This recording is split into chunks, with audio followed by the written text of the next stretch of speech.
Hi, everybody. I'm Linda Solomon Wood. I'm the editor-in-chief of Canada's National Observer. Good evening. Hello. If you're joining us from the East, good evening. If you're joining us from the West, good afternoon. I'm so honored and thrilled this evening to have Noam Chomsky as my guest. And it's great to be here together at home with all of you. So welcome. Noam, our topic tonight is, can we emerge from COVID-19 with a new economy? And if so, how? Well, there's the usual class war is operating right now. There are people, basically those who call themselves the masters of the universe, who are already trying to plan the future economy. There's another group, the general population, who are at the moment more quiescent. If that continues, then the first plan will be implemented. Their plan is to reconstitute the economy pretty much the way it's been under the neoliberal period, roughly the last 40 years, but harsher, with more controls over people, more means of more authoritarian measures, more efforts to ensure that there's no interference with this model. We see that in many ways. I could run through them. There's a good opportunity to ask questions, raise questions about what kind of world we want to live in. Do we want to live in a very different world? Do we want to live in a world where things like the pandemic don't happen? And remember that although we're right now suffering from the pandemic, it's not the main crisis by far. We will sooner or later escape from the pandemic at severe cost. We are not going to escape from the melting of the polar ice caps, the rise in sea level, the other extremely harmful consequences of global warming. Now, the ones who, well, it varies, but the major country in the world, the most important country, the United States, happens to be in the hands of someone, and in fact a party, that wants to exacerbate the crisis, wants to ensure that the coming crisis, which may well end the prospects for organized human life, they want to make sure that it's as severe as possible and as imminent as possible, and are putting all their efforts into that right as we speak. Can easily give examples. If we want that to happen, we can watch and not react. Canada's hardly blameless in this. There are many other problems. Do we want to have a world in which people have to live paycheck to paycheck? In the United States, that's estimated at maybe 60 or 70% of the population. That's the result of policies of the past 40 years, generally called the neoliberal programs. They are designed so that wealth is very sharply concentrated in very few hands. The United States happens to be somewhat extreme, but others are not all that different. In the United States, before the crisis, 0.1%, not 1%, 0.1% of the population had about 20% of the country's wealth, and about 50% have negative net worth, liabilities greater than assets, and can barely get by if anything goes wrong. That's not a necessity. Those are specific policies, and those policies can be changed. In fact, it's not utopian to think that we could go back to a period before Reagan, Thatcher, and the rest, in which they were different and you had different consequences. So, for example, if you look at, I don't know how much detail you want, but yes, we can make a very different world. We can start doing it right now. So, for example, there's a stimulus program in the Republican Congress has passed. So take a look at it. For example, let's take something that happened this morning. Okay, it gives you a good example. The Senate Majority Leader, Mitch McConnell, who's really the guiding hand, he's the thinker of the administration, the real evil genius, came out and said that the stimulus program cannot give money to states, as he put it, the blue states. It's not going to be a blue state bailout. No money for places like New York that vote Democratic. And the reason he said is that we're not going to, future generations don't have to pay for the mistakes that these states have made in the past. The mistakes are that they granted pension plans for police and firefighters and teachers and others. And if they want to waste their money that way, we're not going to pay for it. Now, let's look 1 inch away at the stimulus plan. Who are we giving money to? Enterprises like, say, the airline industries, which have spent the last year gorging themselves on super profits and using it not to benefit consumers, not to build up the industry, but on stock buybacks to raise profits for investors and crucially for managers and CEOs. How much did they spend that way? About $45 billion. What are they getting in the stimulus? $50 billion. So in other words, if the rich and powerful in the corporate sector want to misspend their money by enriching themselves, we'll pay them off. But if states misspend their money by giving pensions to working people, tough luck, we're not going to give it to you. That's the mentality of the administration. It's a level of sadism that is hard to describe, although it has a very clear class basis. You can see it very clearly.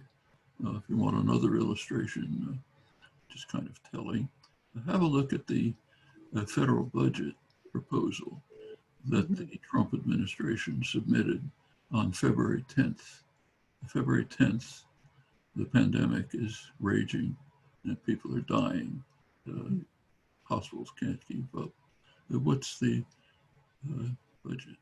The budget proposal is to continue the cuts in health-related parts of the government, to cut back further on the Center for Disease Control. Trump, throughout his term, has been regularly cutting it back. And in the midst of the pandemic, let's cut back more, but not cut back everything. Let's increase the subsidies to fossil fuel industries. What are fossil fuel industries doing? Undermining the prospect for organized human life. And of course, let's have more funding for the bloated military, which outweighs most of the world. And of course, for his famous wall to keep those rapists and murderers from coming across the border near where I live and murdering all white. That's the mentality of the administration, which in fact is just an extreme version of the mentality of the Republican Party, which drifted off the rails years ago. It's no longer. That's so interesting, Noam. And when we were talking before we got started tonight, you said a couple of things that really, I think, are probably going to stay with me for the rest of my life.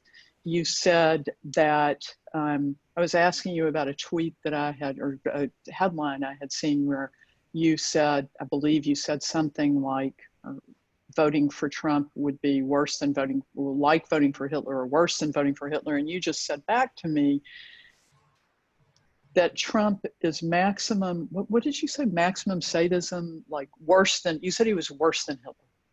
Well, I think it's obvious. I've been saying it for years. It's now become utterly transparent. Let's take a look. Hitler was maybe the worst criminal in human history. He wanted to murder 6 million Jews, murdered my extended family, 30 million Slavs, all the Roma, the homosexuals, others. That's pretty evil. But what does Trump want to do? He wants to destroy the prospect for organized human life. All, okay? And in the near future. That's what it means to maximize the use of fossil fuels, to cut back on all regulations that might diminish, restrict the danger. In fact, let's take a look at the documentary record. Probably the worst document that we know of from the Nazi era is the declaration in 1942, where they basically decided to kill all the Jews and conquer Eurasia and so on. Well, let's take the Trump administration. Okay, the most interesting document that's appeared there, which barely was mentioned in the press, was about 2 years ago, a document produced by the National Transportation Agency, which was a long, I think, several hundred-page assessment of the environmental situation. And they concluded that by the end of the century, global warming will reach 4 degrees Celsius higher than pre-industrial levels. Now, that's taken to be catastrophic by just about every analyst. And they drew a conclusion from it. The conclusion was we should stop adding emissions controls. Okay, we should have no emissions controls on automobiles. And the logic is sort of clear. We're going off the cliff anyway, so why not have fun and make profit? Okay. Right. How does that compare with the Wannsee Declaration of 1942? Okay, you decide, not up to me. Okay, and we see this in every action.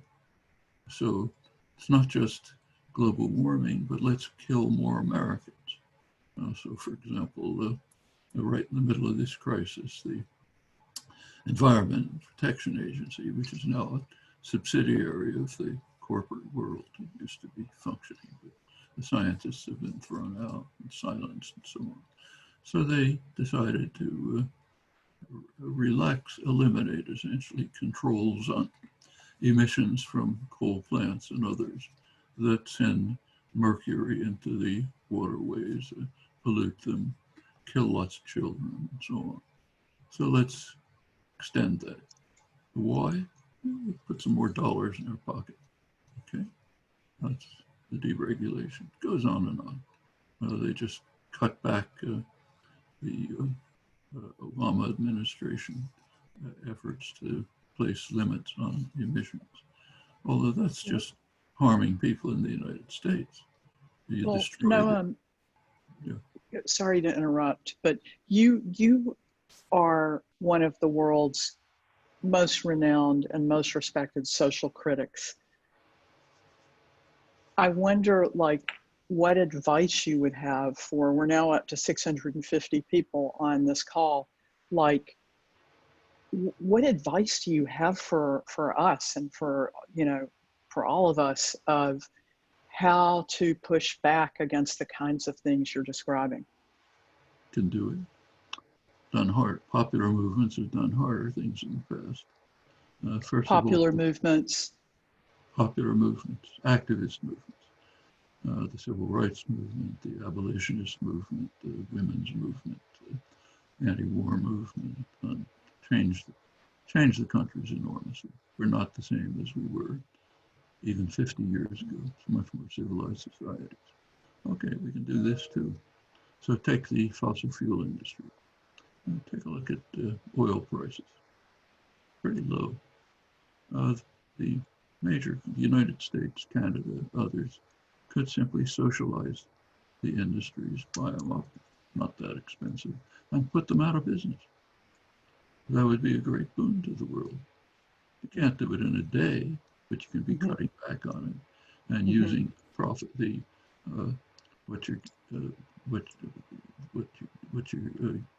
the resources you have to replace it by sustainable energy. How much would that take? There are careful estimates by very good economists about how much it would take to, how much would it cost to carry out policies which will basically control the enormous climate environmental crisis. You're not going to end it. We've already done too much damage, but to keep it within livable limits. Turns out it would be a small percentage, very small percentage of the mobilization for World War II. And we're much richer countries now. So is that feasible? Well, it's feasible. In fact, and this is only one of the major problems we face. There are others which people aren't talking about, but are just as severe. One of the contributions of the Trump administration to human life is to dismantle the arms control regime, which has offered some protection from terminal nuclear war. Anyone who's looked at the record will find that it's appalling.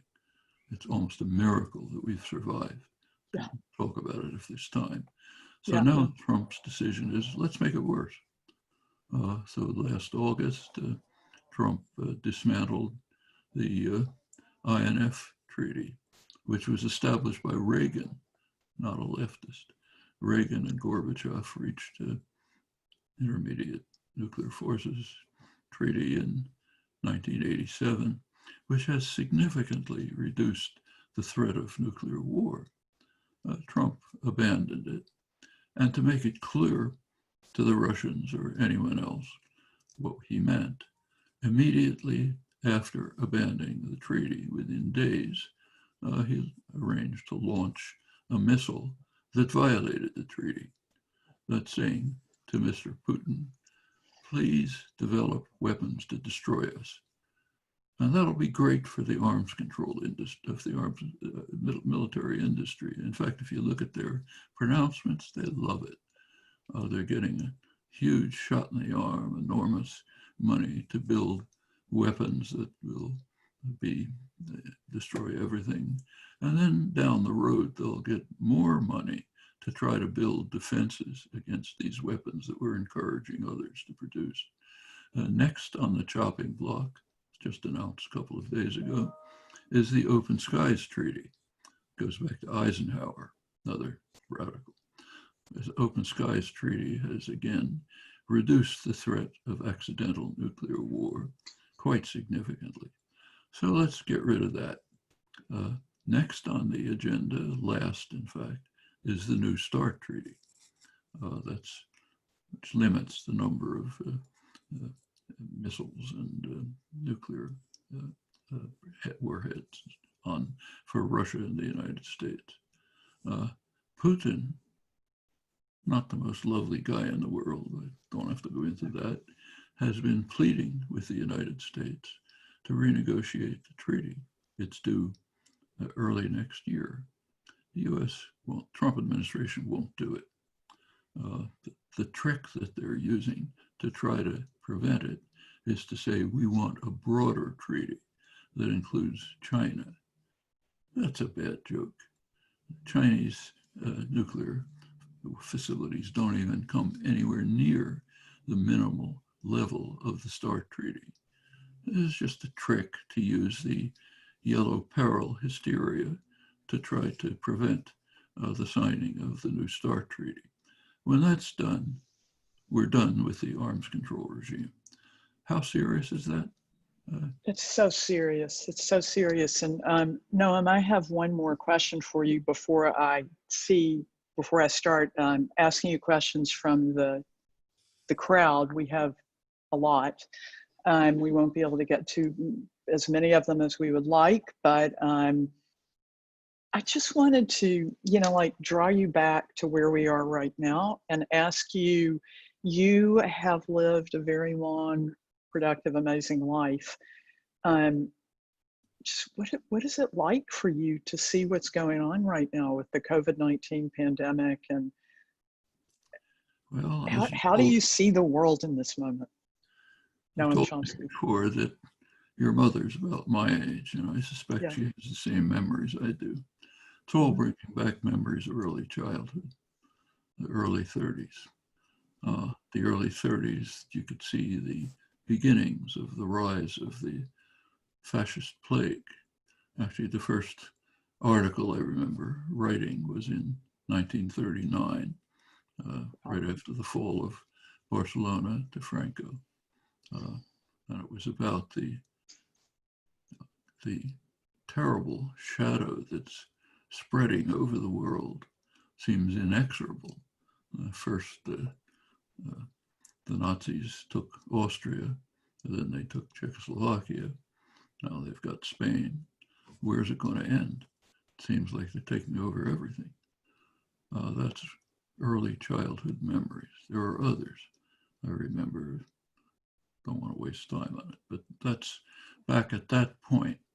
There were two choices the world had to face. The Great Depression had an enormous impact, much worse than this, in fact, in a much poorer country. And there were two ways out. One way was fascism, spread over a lot of the world. Another way was basically New Deal style, welfare state style, democracy and liberalism. That was another way out. That was the way the United States took. Overcame the Depression, established a version of regimented capitalism, which was extremely beneficial to people. It's now being torn to shreds during the neoliberal period, but for a long time was very effective. Those are the two ways out. We're in the same situation.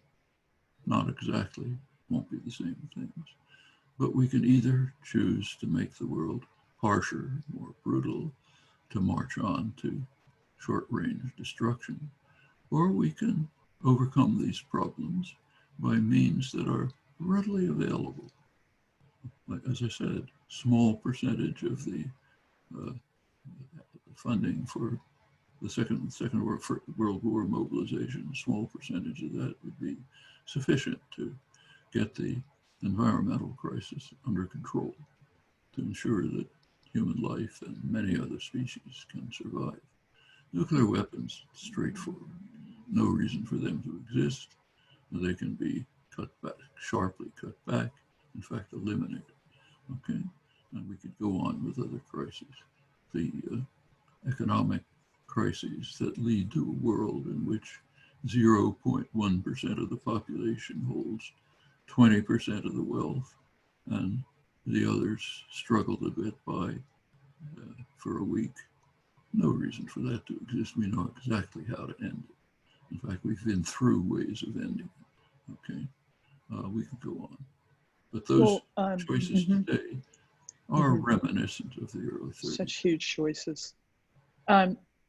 Noam, I have so many questions, and I see that the one that's been voted up to the top of the list is from Robert Hackett, and I just want to tell everybody, even though it's gotten so many votes up, I'm going to go to the second question because I feel it's such a good follow-up to what we've been talking about already, and then I'm going to get to Bob's question. This is from James Doyle. He says, I'm 14 years old. What do I do to take back my future? Well, that's a very good question. And there's a very good answer to it. Take a look at who's on the front line to try to prevent the world from being destroyed by the Trump types. Young people. Take a look at the climate strike last October, very significant series of events. Who was out there on the front lines? Young people. Take one of the most dramatic events in my lifetime, which I think ought to be played in every classroom all over the world. The meeting of the Davos conference in January. The Davos conference are the ones who in fact call themselves the masters of the universe. CEOs of major corporations, big news media executives, commentators. They get together once a year in Davos to Switzerland, go swimming, tell each other how wonderful they are, and so on. The meeting opened with two talks, one after the other. One was by Donald Trump. The people at Davos don't like him too much. He's too vulgar for them. He disrupts their image of humanism. But they applauded him lustily because there's one thing he knows that they understand: how to pour money into the pockets of the very rich and the corporate sector. So he got enormous applause. It was a crazy rant if you look at it. He was followed by a young girl, Greta Thunberg, 17-year-old girl, who gave a quiet, factual speech, accurate, careful, describing the imminent crisis, eloquent, and she ended quietly saying, "You, the people out there, are destroying our hope for any life." She got quiet clapping, pat on the head, nice little girl, go back to school. That's the answer to your question. It's the Greta Thunbergs and the 14-year-olds whose world is being destroyed, and they're on the front line of trying to save it. And the older generation is betraying them, and they should continue to work energetically to make this clear. I stress again that the videotape of that opening of the meeting is a real classic. Tells you a lot about the world and about ourselves. Okay, thank you so much, Noam. This question is from Robert Hackett, who writes for National Observer. Greetings, Noam. When I interviewed you for your National Observer article last year, you presciently said that both pandemics and climate change constituted threats to organized human society. But you also said that mass social movements could demand and mitigate climate change.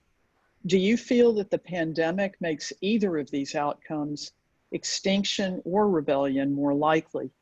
What can we learn from the pandemic about organizing for a more climate-friendly economy? That's very important. What we're seeing is many things. On the one extreme, we're seeing the Trump administration trying to increase the severity of the pandemic. I didn't talk about it much, but we could.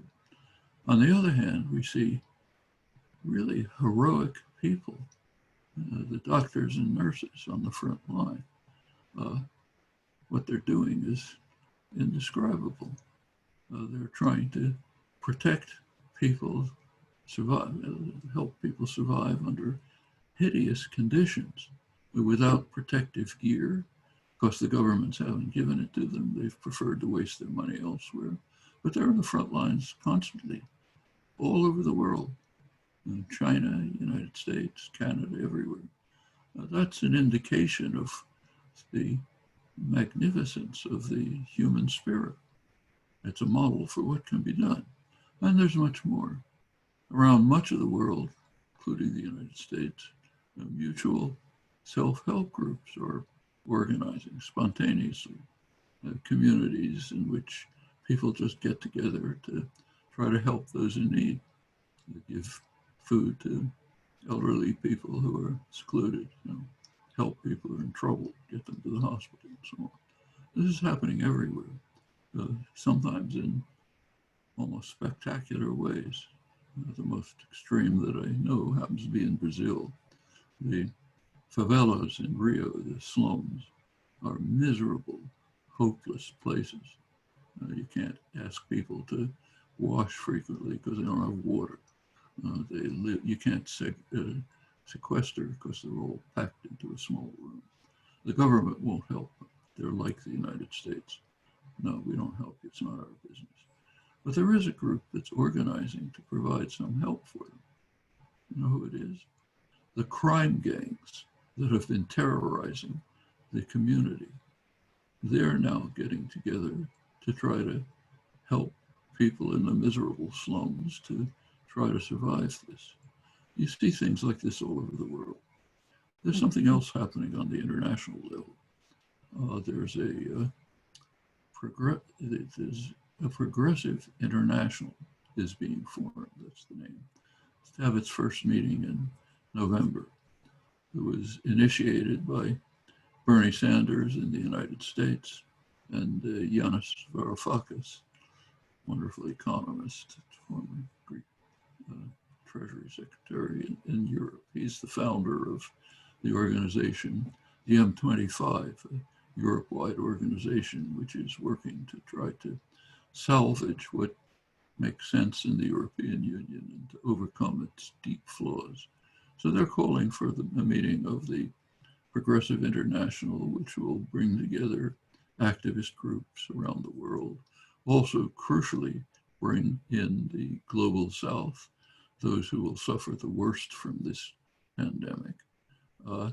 And what they're doing is hoping to counter something that's developing before our eyes and isn't discussed very much.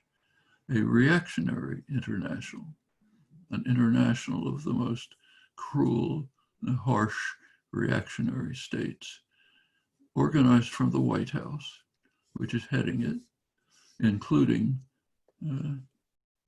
Bolsonaro in Brazil, who's, I don't know if to describe him, he's even worse than Trump, doesn't do as much damage because it's not that powerful a country.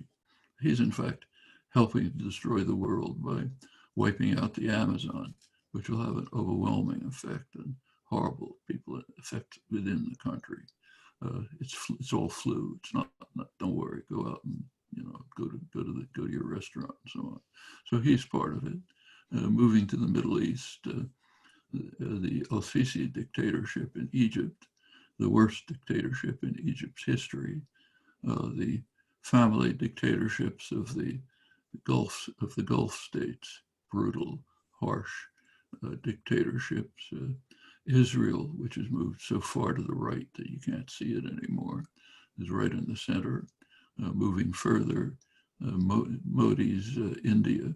Modi is working to destroy, demolish Indian secular democracy, institute a right-wing Hindu nationalist virtual dictatorship, crush Kashmir. In Europe, bring in Orban's Hungary, turning Hungary from wiping out Hungarian democracy, turning it to a dictatorship. Salvini in Italy, who gets his kicks out of making sure that ships, barges, little boats sink in the Mediterranean, killing people fleeing from Africa in desperation. Other characters like that around the world. So forge that into an international. It's happening right now. It's the main geostrategic program of the Trump administration. So let's counter that with a progressive international. Well, can that be done? If you look at the level of states, it seems totally out of balance. You look at the level of people, that's not true. Most people in the world want what the Progressive International stands for. So the question, and the answer to your question is, can they be mobilized to take over? I should say that the people who own the world are worried about it. Go back to that Davos conference I mentioned. It was very interesting. Usually every year it's just self-congratulation. This year the mood was different. The top people there recognized that the peasants are coming with the pitchforks. Now we better do something about it.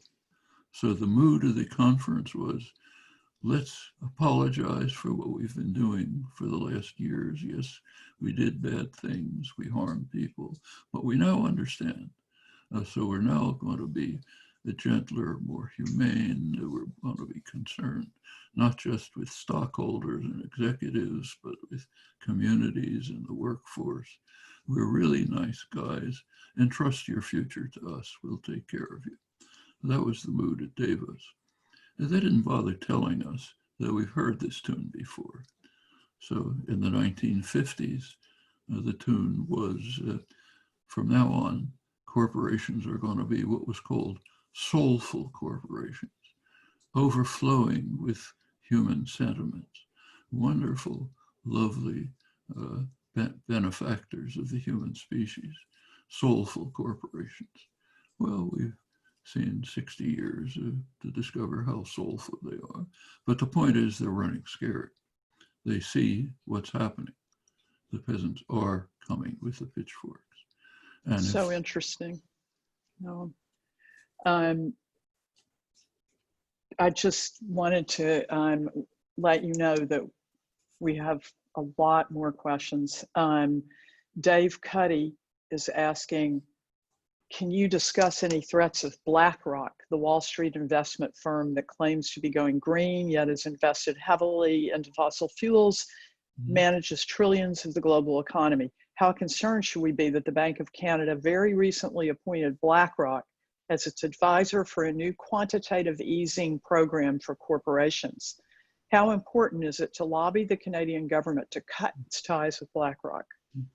Well, that's part of the creating the image of soulful corporations. They're not doing it out of love for the human race. They're doing it because they're being pressed to do it. They're under pressure to do it. Recently, there was a memo from JP Morgan Chase, biggest American bank, saying we're under reputational pressure. What does that mean? It means people are banging at our doors and telling us they don't like what we do. So we probably better cut back on the funding for fossil fuels.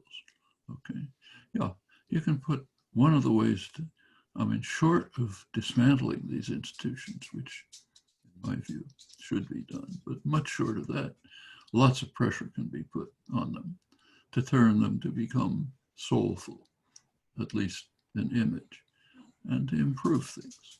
And we can go way beyond that. But that's what you're describing is an indication of the significance of constant popular pressures. It's had a lot of effect. To give you an example, important example in the United States, take the notion of a Green New Deal. Some version of Green New Deal is essential for survival. A couple of years ago, it was just something to be ridiculed. Can't talk about that childish nonsense. Now it's in the center of the legislative program. How did that happen?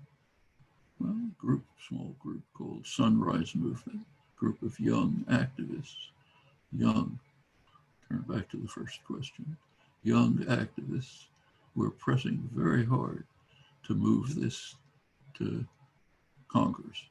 They got to the point of sitting in on congressional offices. They were noticed at that point.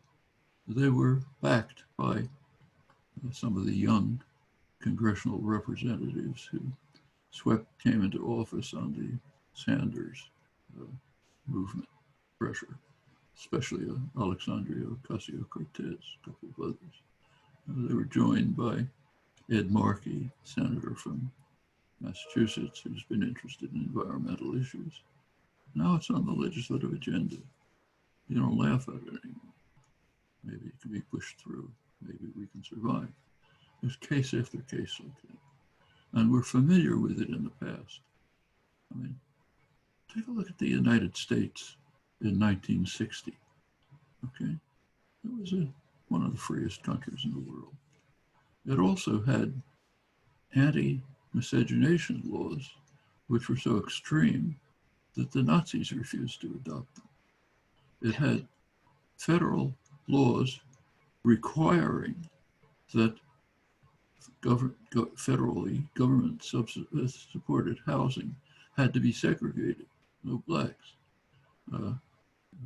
Women were still legally treated under the initial laws of the founding of the country, which they took over from Britain, in which women were technically property, not persons, handed from the father to the husband.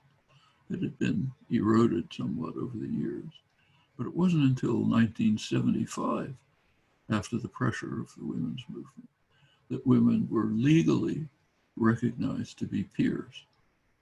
They had a right to serve on federal juries. We can go on and on. The country has changed enormously. Canada too. Didn't happen by magic. It was not a gift from soulful corporations or benign government. It came from extensive popular mobilization and action, which can change things and has in the past in many ways. We're a much more civilized world than we were not that long ago. Thank you so much. We have so many good questions here. Mr.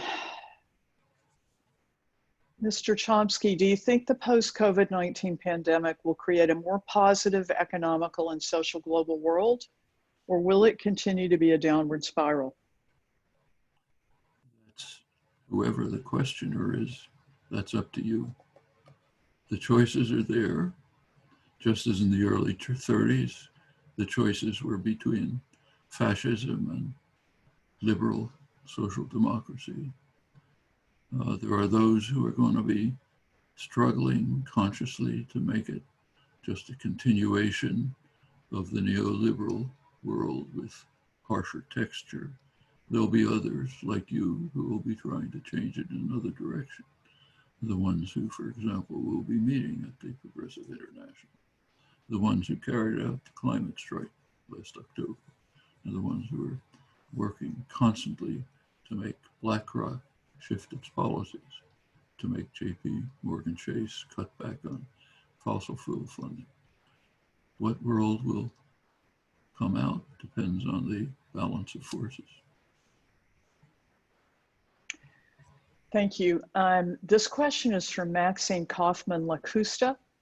Maxine asks, you mentioned clean energy, but after viewing the recent documentary, Planet of the Humans, which convincingly argued that the fossil fuels required to produce short-lived solar panels and wind turbines, and for backup to these technologies, equal or exceed what's used currently from burning coal, oil, gas. Have we been misled by the environmental NGOs? What's your view on this? Yeah, I'm sorry, I didn't understand. Yeah, I think the question is,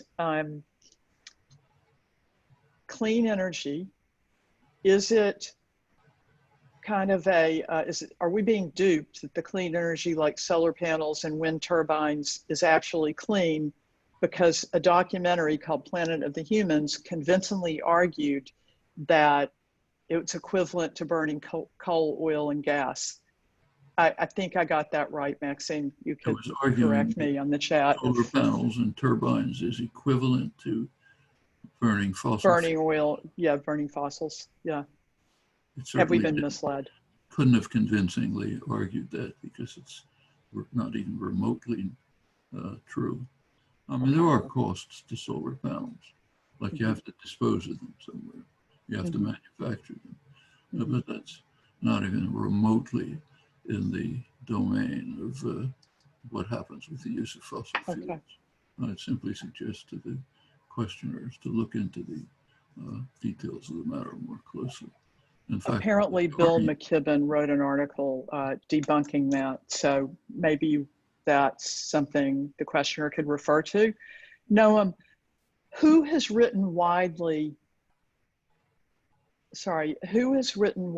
on what a sustainable economy would look like?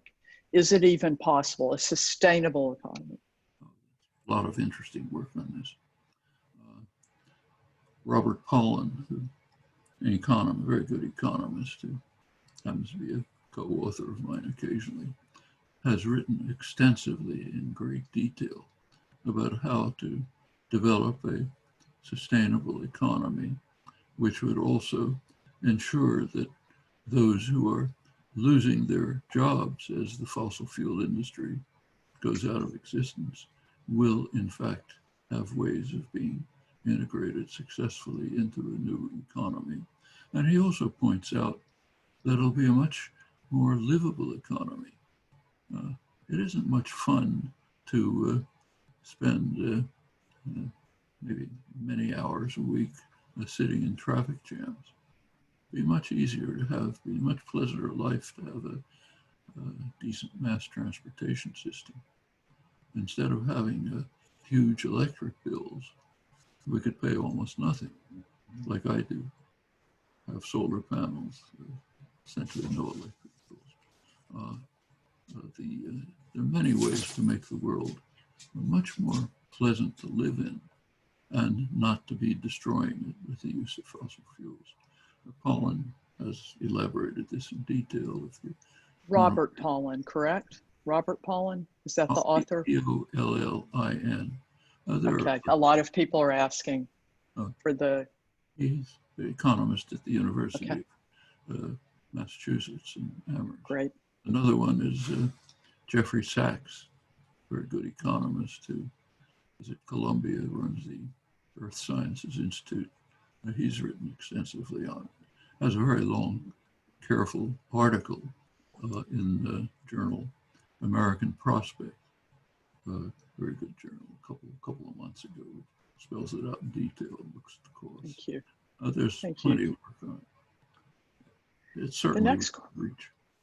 Sorry. It is within reach, there's no doubt. Thank you. And this question is from Senator Rosa Galvez. She asks, what are the 3 most critical changes that we have to apply to hypercapitalism to induce major shift, for example, to a circular economy or to decrease growth? And there was a follow-up to that question, so I'm just going to ask you that as well. From Annabelle White, what would the world become if the institution of global finance totally collapsed? What would it cost to do what? What would the world become? A global... If the institution of global finance totally collapsed. So there, I just gave you 4 questions, I think. I didn't hear the last words.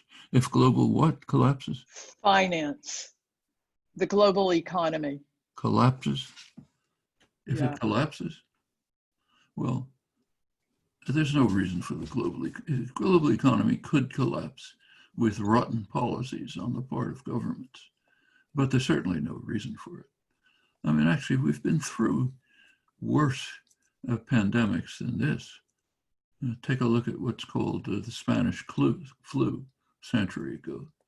It was far worse than this, and in a much poorer country. And there were no means, nobody knew at the time how to control it.